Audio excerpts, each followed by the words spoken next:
think you have it rough? Ever try fighting a dozen lurkers at once? Those guys make purse snatchers seem like Boy Scouts. You fight any 300-foot robots today? Uh-huh. Didn't think so. It looks like your partner's doing all the work. Maybe it looks that way to the untrained eye. Huh? Hey, big guy! Been there long? A new legacy is born, ready for everyone. You know, Daxter does seem like the kind of guy who would chirp police officers, doesn't he? Good evening, guys. Welcome to the Game Reserve. My name is Jager Newman. I'm the war in these parts, and tonight we are playing Jak and Daxter, the Precursor Legacy. This game was released in, I want to say 2002, 2001 for the PlayStation 2. So this game is sort of an unexpected choice for the Game Preserve tonight because, you know, I had other games in mind for the night. My first choice was Pokemon Gen 2 with Autumn and Manny, but unfortunately Autumn had a rough week and is currently sick in bed at the moment. So they couldn't come down to join me, and I hope you get better soon, Autumn, if you're watching this. Pokemon will take priority in January. Just focus on getting better. And my second choice was Ninja Gaiden with Master TKO.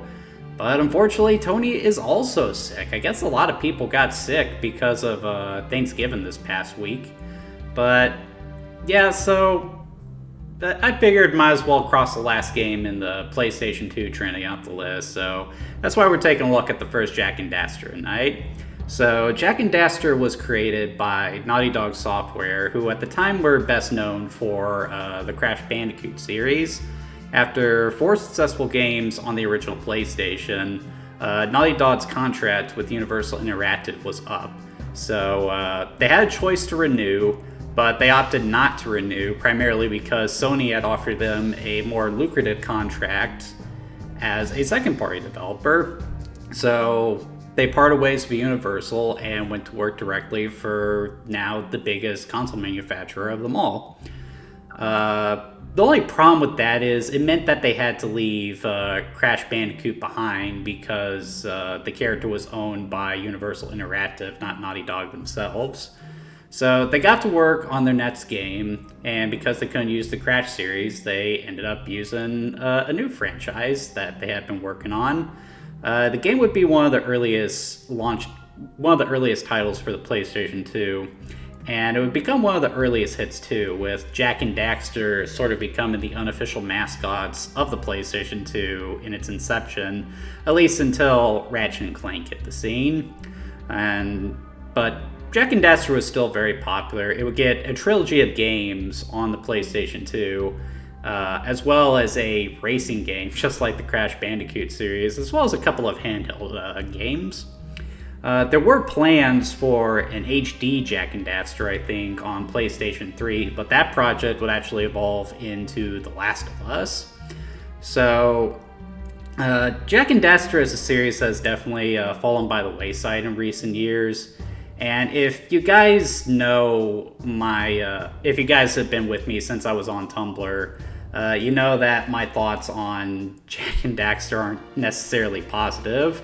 I just feel like it's one of those series that you remember being really good when you were a kid, but then you go back to it as an adult and you realize, not quite.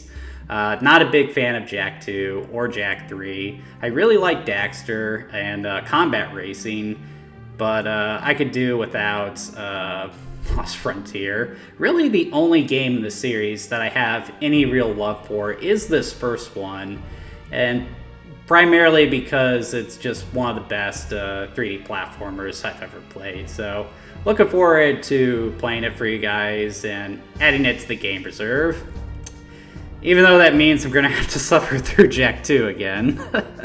I don't hate that game, for the record. It's just got a lot of issues that get on my nerves. But that's a topic for another time. Let's go ahead and get this started.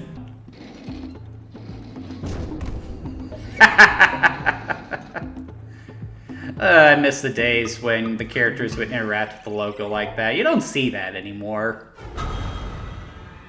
Ooh, and that's an awesome title right there. Like, the graphic design there is just beautiful. It's very graphic and wild, but it's also perfectly readable, too. Very good. You do a double take when you read it, though. Jak and Daxter, you think it's Jak and Daxter, but Jak and Daxter. Not sure if there was a point to the Precursor Legacy, and it's kind of a silly subtitle in hindsight because the so-called Precursor's Legacy is a bit of a joke if you know the series lore. Eek! What is that dark ooze? It sure don't look friendly. Yeah, maybe you should take a step back from it, Yaps dude. on about the precursors that built this place all the time. Where did they go? Why did they build this crud? Now, I like precursor orbs and power cells as much as the next guy. But if you ask me, they must have been real losers. Wow! How did you do that? I think we're in trouble! What was your first clue, Daxter?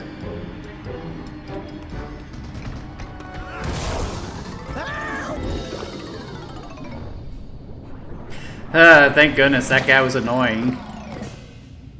Man, that stung! I told you we shouldn't have come here, and you listened! What?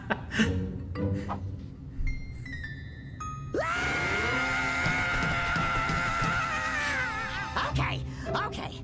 I'm fine.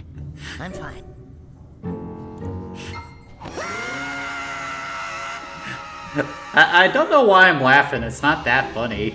But it for some reason is. What in green tarnation do you two want? I was... Don't tell me. Instead of heeding my wisdom, I love how he doesn't even question why one of his pupils is suddenly an Otzel. and Daxter, you finally took a much-needed bath, but in a bathtub filled with dark eco. Look, old man! Are you gonna keep yapping, or are you gonna help me out of this mess? I'm gonna keep yapping, because in my professional opinion, the change is an improvement.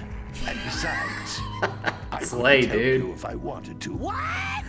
There's only one person who has studied Dark Eco long enough to have a chance at returning you to your previous form. Carl Acheron, the Sage. But he lives far to the north. Far, far to the north. Nobody has spoken to him in ages. I would teleport you there, but I can't do that either. None of the three sages that maintain the other teleporter gates have seen fit to turn their ends on for quite a while. The only What's other the point way of having north is them, by then? foot through the fire canyon, but its volcanic soil is hot enough to melt precursor metal. You can't just walk through it. But you could fly over it if you had a zoomer equipped with a heat shield. I just happen to be working on such a thing at this very moment. All I would need is 20 power cells to give it enough energy to withstand the canyon's heat. Isn't that right, Daddy? Yes, Kira, that might work. But where are a boy and a half going to get 20 power cells? From the villagers. Most of them have a power cell or two stashed away somewhere. And even if they aren't willing to just give them away, greasing their palms with a few precursor orbs should do the trick. And I bet there are even more of them out in the wilds just waiting for some brave adventurer to find. Well, we've got the brave adventurer at least. Brave adventurer! You two couldn't find your way out of the village without training. Before you do anything else, you better go through the warp gate and get some practice on Geyser Rock. We won't find any more of that dark gooey eco stuff, will we? Cause I'd hate to fall in again and turn into you. Get in there! Before I turn you both into ferns!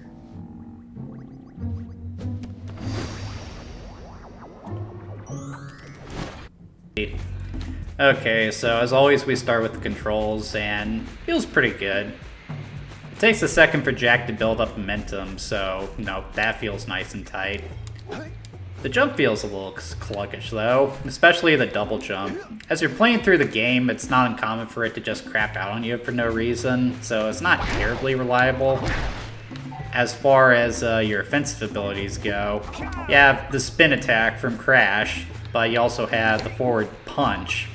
You can also jump in the air, do a ground pound, jump into the air, and use the spin as sort of a triple jump. You can crouch, jump high into the air, roll if you hit the crouch button, and if you roll and hit the jump button, you'll do a long jump. So it's actually operating on some of the control scheme from Super Mario 64, which is actually pretty good, and some of these moves are a little bit easier to execute as well, so yeah, controls aren't bad at all. These floating egg-shaped things are precursor orbs. Collect enough of them, and some of the villagers will give you a power cell in exchange. Yeah, thanks for the advice, Kira. I never would have figured that out on my own.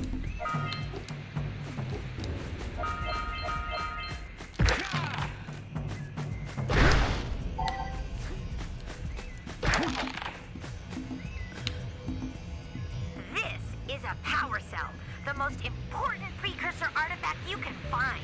You need to collect 20 of these so I can power the heat shield for your A-Grav zoomer. Yeah, so Jak Daxter is in essence a collect-a-thon platformer in the vein of Super Mario 64, you know, as was the style at the time. And it doesn't really do anything to really set itself apart from Super Mario 64, aside from one really cool feature that we'll get into later. I sent 7 of them to... Hey, baby.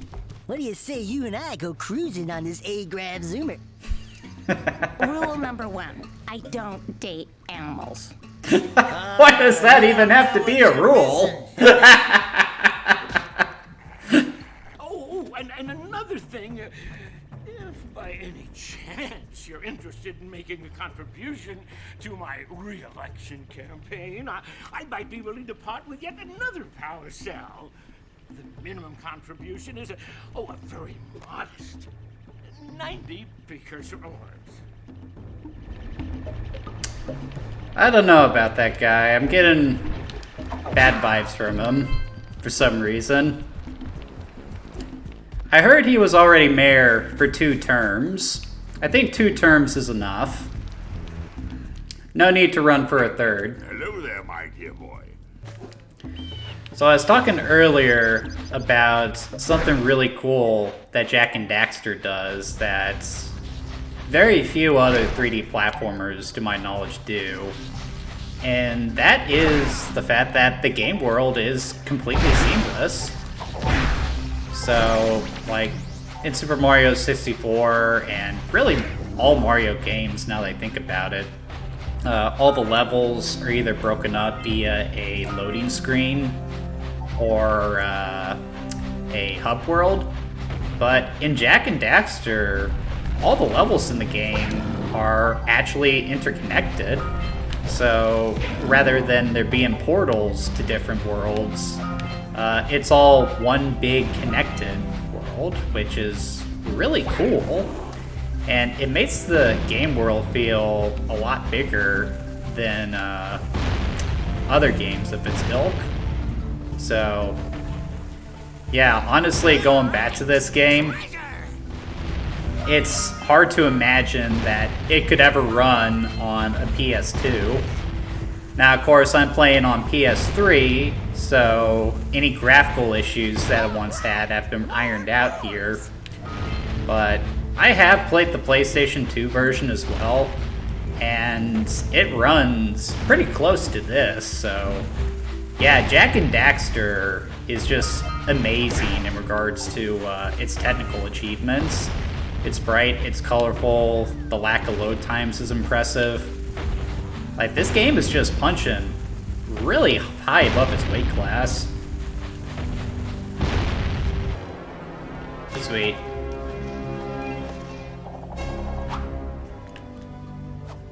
I guess I should talk about Jak Daxter as characters. So, fans of newer games in the series, or later games, I guess I should say, are probably perplexed by the fact that Jak doesn't actually speak here. In the first game, he's completely mute, with Daxter doing all the talking. He wouldn't get his voice until the second game of the series. And honestly, I kind of prefer it when Jak didn't talk. I don't know, there was just this silent stoicness to him in this first game. And what I like about it is that he kind of has a similar personality to Daxter. He doesn't really show it as much because, you know, he never talks. but you know, he has some of the same thoughts and opinions that Jak Daxter does.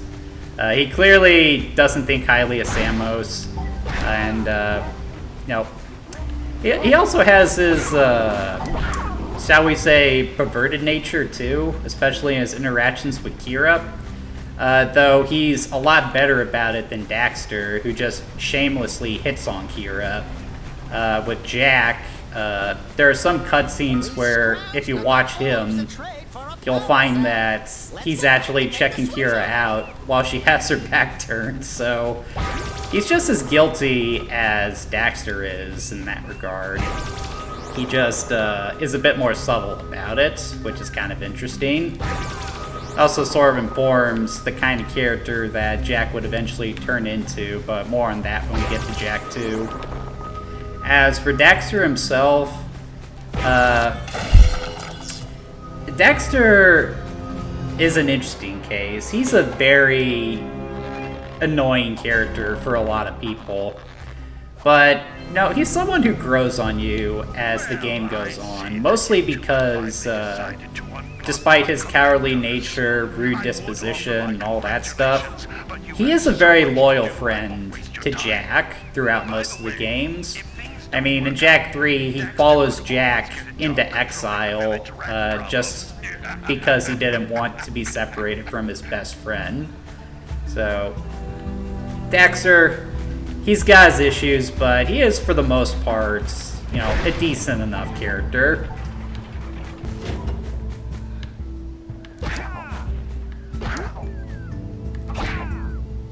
Good job. Now meet me down here by the egg. Okay. Oh my. I hope the poor dear's okay. Here's a power I feel kind of bad that I did that.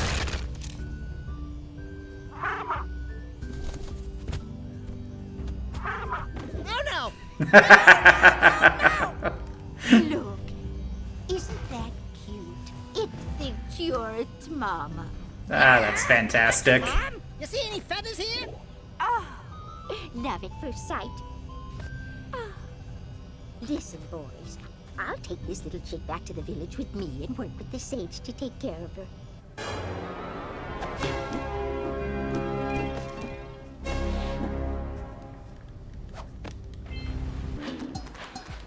That's right. It seems like fitting work considering my choice of headwear, doesn't it?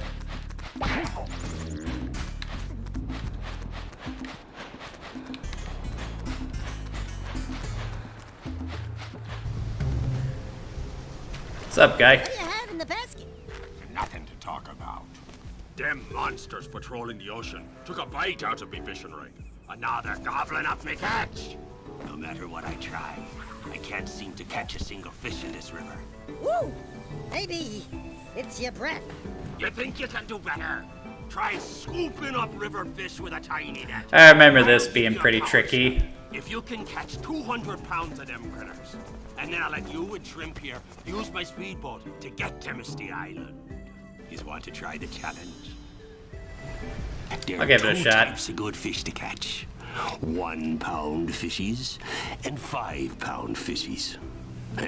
If you miss 20 pounds of good fish, then I'm gonna take me net back from you.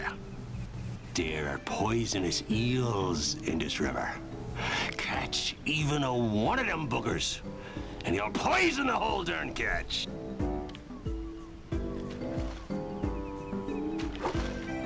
Here comes a big one.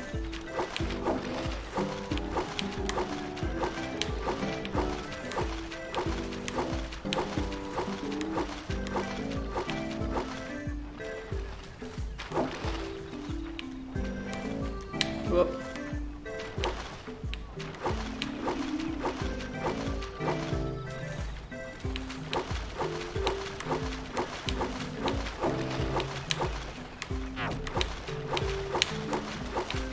Here comes a big one.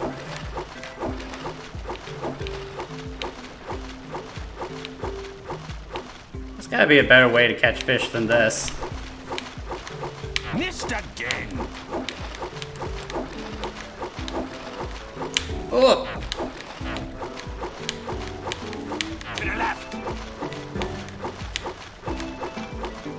Whew.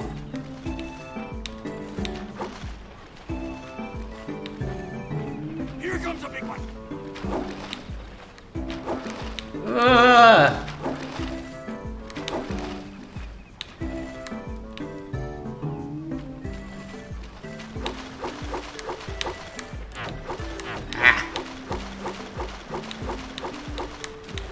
Hold steady.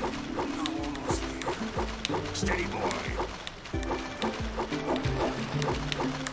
You did it! Yes! I got on my first try. Not bad for a couple of landlubbers. Here's the power cell I promised. And you can use my boat at the village dock whenever you like. That guy remind anyone else of Mr. Krabs from SpongeBob? Yeah, and every time you come by here, he's laughing his ass off. It gets really annoying.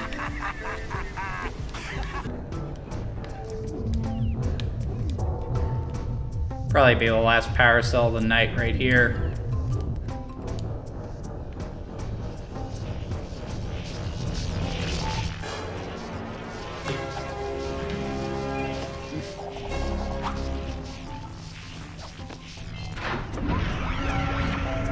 Ooh, that's pretty. Wow, did you see that? Blue eco-vents have been activated all over the world. I knew there was a way to turn them on. There must be places to turn on the other eco-vents as well. Yeah, it's sort of incentivizing you to revisit older levels. Alright, so at the hour, Jak Daxter, the Precursor Legacy. Even after all these years, it's still a perfectly competent 3D platformer. Outside of its seamless level transitions, like that is just a really cool feature, a technical marvel for the time, and something that is still impressive today. The game doesn't really add a whole lot to the 3D collectathon platformer, but at the same time, for what it does it really well. The graphics are great, the voice acting isn't half bad. There isn't a whole lot to the story, but it's deeper than the typical context, and the gameplay is just super polished. I mean, like, you could argue it's not adding a whole lot, but at the same time, I don't think it's really trying to be super innovative. This is just trying to be a really good, really solid, really competent 3D platformer. And I feel it succeeds on that by all merits. And this is still my favorite game in the Jak and Daxter series. Man, I'm not looking forward to playing Jak 2.